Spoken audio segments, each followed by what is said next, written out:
Hello and welcome back to this module on labor law. In the last video, we learned to understand the statutory and constitutional labor law of India. That was part of the national or domestic dimension of labor law. Now there is another source of labor law, and these are international instruments. But before we move ahead to understand this international dimension of labor law, we must first understand what international law is and how it works. Primarily applicable to countries and not to the people of those countries, public international law, often known simply as international law, establishes guidelines and a common framework to guide the behavior of states across a range of domains, including war, diplomacy, trade, and human rights. The principal source of international law are treaties. These are written agreements among states. For example, 193 countries are parties to the United Nations Charter, which establishes the United Nations. The Universal Declaration of Human Rights, a milestone document in the history of human rights, was adopted by the General Assembly of the United Nations in 1948. More than 150 countries are parties to the United Nations Convention on the Law of the Sea, which defines the rights and responsibilities of nations with respect to their use of the world's oceans. All of these are examples of multilateral treaties, that is, treaties that more than two nations are party to. Treaties can also be bilateral, like the Indus Water Treaty between India and Pakistan, which outlines the rights and obligations of both countries regarding the waters of the Indus River. Both types of treaties are sources of international law, and obligations under these treaties are considered binding on states who are parties to these international conventions. But here, we must consider a significant difference between domestic and international law. Under international law, there is no universally accepted authority with the power to enforce these obligations. It has no established compulsory judicial system for the settlement of disputes or a coercive penal system. Instead, it is the expectation that states place on each other to act consistently and honor their obligations, which compels their compliance with international law. Violations of international law obligations are sometimes overlooked. At other times, obedience to international law is compelled through diplomacy, sometimes at international organizations like the United Nations, through international courts and tribunals, arbitration, trade and economic sanctions, or force, including through war. Now let us learn about the effect of the international obligations of a state on the obligations of a state under its own domestic law. Are there any new obligations that a state has under domestic law as a result of an obligation under international law? In several countries, treaties become part of the domestic law as soon as they are ratified. Courts in those countries are then able to use treaties almost like they use statutes, that is, directly to decide cases, especially where the national law on that subject is silent. India is not one of those countries.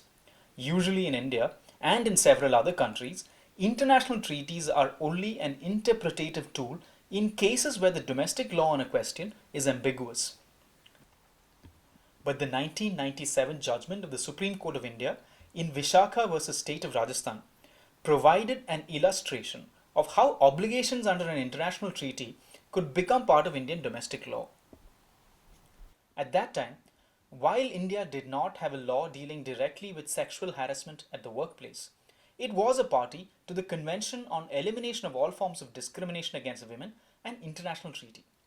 The court held that the provisions of this treaty could be taken into account to give effect to a fundamental right in the Indian Constitution that was not protected by a precise legislation. Acting on that principle, it relied on the International Convention to frame binding guidelines for the protection of women from sexual harassment at the workplace. This is also a good place to mention that Article 51 of India's Constitution, a directive principle of state policy, encourages the Indian state to foster respect for international law and treaty obligations in the dealings of organized people with one another. So that was a brief introduction to treaties as a source of international law and their application in India. Let us now turn our attention to international labor standards. Previously, we learnt that because of the international nature of the market for labor and because competition among countries for corporate investment can lead to the competitive relaxation of labor standards, the regulation of labor standards required an international dimension.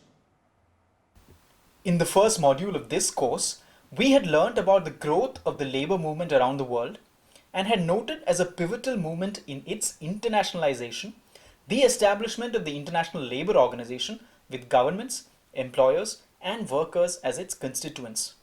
Since 1919, the ILO has maintained and developed a system of international labour standards which set out the basic principles for women and men to obtain decent and productive work.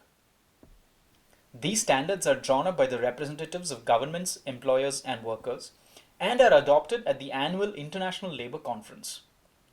Because of this kind of tripartite participation in their development, they represent some basic minimum standards agreed upon by all the players in the global economy. They can either be conventions or recommendations. A convention lays down the basic principles to be implemented by ratifying countries. A convention that modifies a previous convention is sometimes known as a protocol. For example, Convention 174, also known as the Prevention of Major Industrial Accidents Convention of 1993, was adopted at the 80th session of the International Labour Conference in 1993. Convention 152, the Occupational Safety and Health Convention of 1981, was adopted at the 67th session. At the 90th session in 2002, the 2002 Protocol to the Occupational Safety and Health Convention, known as Protocol 155, was adopted. This protocol is not automatically binding on the states that had ratified the original convention.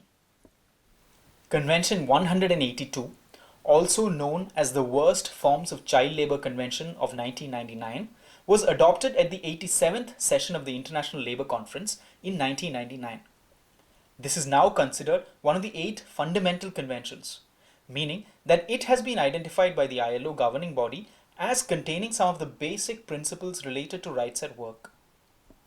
Along with the 8 fundamental conventions, the ILO governing body has also designated 4 conventions as governance or priority instruments. These are the conventions considered important for the functioning of the international labour standards system.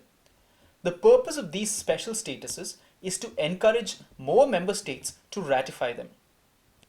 India has ratified 6 fundamental conventions and 3 governance conventions.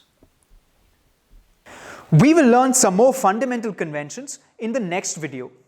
For now, we need to understand that these conventions, along with the protocols, represent agreement between states, employers, and employees regarding some principles related to the rights of workers and the responsibilities of states and employers.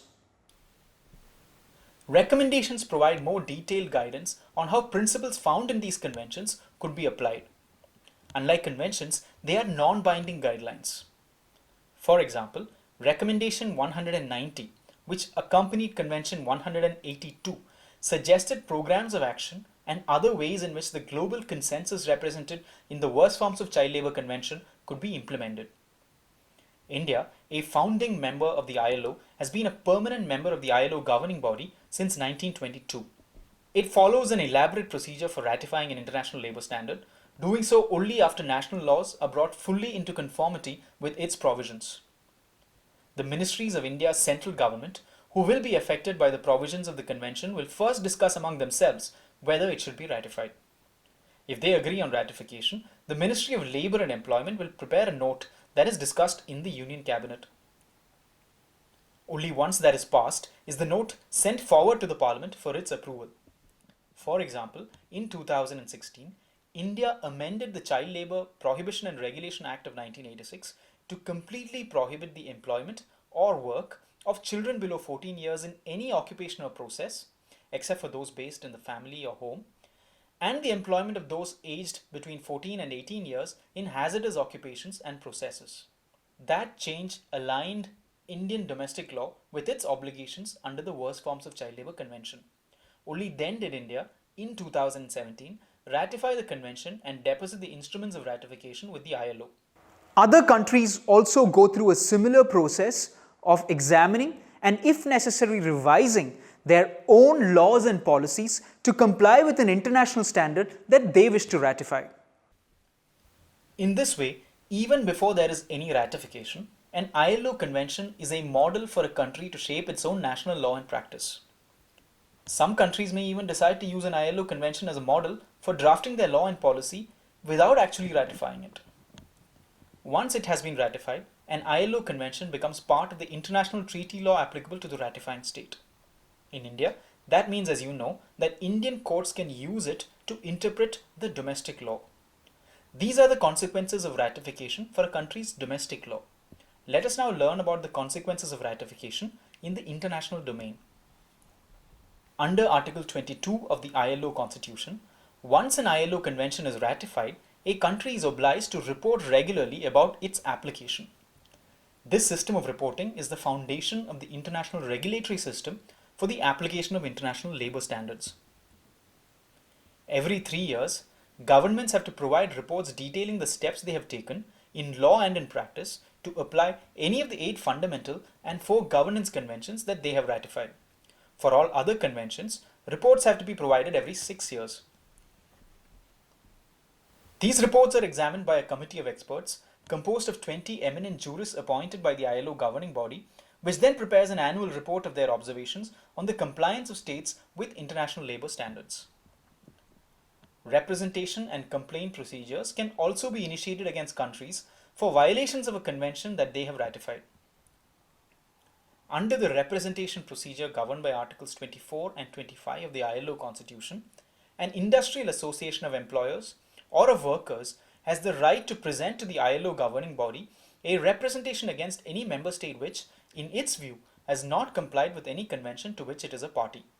A committee made up of representatives from states, workers, and employers may be set up to examine the representation and the government's response. The complaint procedure is governed by Articles 26 to 34 of the ILO Constitution. A complaint may be filed against a member state for not complying with a ratified convention. It can be filed by another member state which has ratified the same convention, a delegate to the International Labour Conference, or the governing body acting on its own. The governing body can establish a commission of inquiry consisting of 3 independent members to investigate the complaint, ascertain the facts, and recommend measures to address the complainant's problems. 13 commissions of inquiry have been established so far. With that, we come to the end of our introduction to the international regulation of labor standards.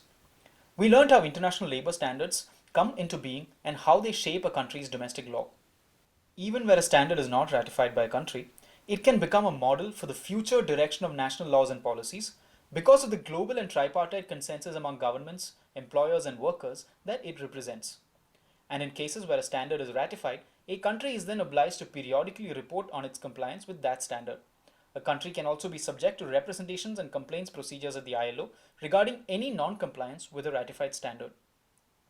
Upon ratification, a convention also becomes part of the treaty-based public international law that is binding on a country. In India, that means that the standard can be used by Indian courts as an aid to interpret India's domestic law. So far, India has ratified 45 conventions of the ILO, of which 42 remain in force. But these are not the only international instruments that are binding sources of labor law. For example, some other international conventions on the subject of human rights, for example, also contain protections for workers and obligations for states. We will include these conventions as well when we take a closer look at international labor standards in the next video. Thank you for watching.